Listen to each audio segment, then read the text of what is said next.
हिंगोली जिल्ह्यात जिल्हा परिषद शाळांची मोठी दयनीय अवस्था झाली आहे। वटकळ येथील जिल्हा परिषद शाळेच्या भिंतींना तडे गेलेत। विद्यार्थ्यांना आपला जीव धोक्यात घालून शिक्षण घ्यावं लागतं। येथील आढावा घेतलाय आमचे प्रतिनिधी गजानन वाणी यांनी। हिंगोली जिल्ह्यातील अनेक जिल्हा परिषद शाळांची मोठी दुरावस्था असल्याचं पाहायला मिळते। सध्या हिंगोलीच्या वटकळीतील जिल्हा परिषद शाळेमध्ये बघू शकता या संपूर्ण शाळेला जे तडे गेलेले आहेत आणि संपूर्ण शाळांच्या भीती पडलेत, यामुळे संपूर्ण शाळेची मोठी दुरावस्था झालेली आहे। या शाळेची परिस्थिती अनेक शाळांची परिस्थिती अशा प्रकारे देखील संपूर्ण झालेली आहे।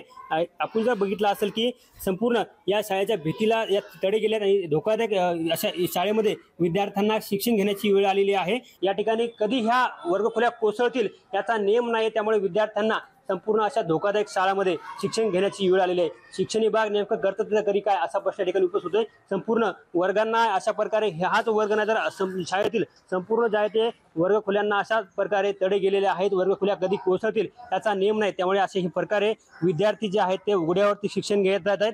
सर आम्हाला खोल्या नाही था, घाडायला गणवेश भी नाही था, आणि पुन्हा सर नाही का उन्हाळ्यात उन्हाचा त्रास, पावसाळ्यात पावसाळ्याचा त्रास, आणि पुन्हा हिवाळ्यात हिवाचा थंडीचा त्रास आम्हाला इतकं भोगावे लागते सर। म्हणून मी सरकारची एवढीच विनंती करतो की आम्हाला खोल्या बांधा। आम्हाला वर्ग नाही तर सरकारला म्हणा, आम्हाला सरकारकडून इतकीच विनंती, सरकारने आम्हाला खोल्या बांधून द्या। अशा प्रकारे शाळांची बिकट अवस्था झाली। आता तरी झोपेदार शिक्षण विभाग जागा होणार का आणि या वटकळीतील जिल्हा परिषद शाळेचं नव्यानं बांधकाम होणार का हे पाहणं महत्त्वाचं आहे। कॅमेरामन राजेश सोबत गजानन वाणी, लोकशाही मराठी, हिंगोली। अद्याप कसल्याही प्रकारचा त्या ठिकाणी निधी या शाळेला प्राप्त दुरुस्तीबाबत झालेला नाहीये। या अगोदर शाळेला निजामकालीन योजनेअंतर्गत 2 खोल्या दुरुस्तीचे काम आलेले होते। त्या अंतर्गत लोकवटा शालेय समस्त व्यवस्थापन समितीने 86,000 हे जिल्हा परिषद हिंगोली या ठिकाणी भरलेला आहे, परंतु तोही निधी परत गेल्यामुळे त्या 2 खोल्या दुरुस्त झालेल्या नाहीत।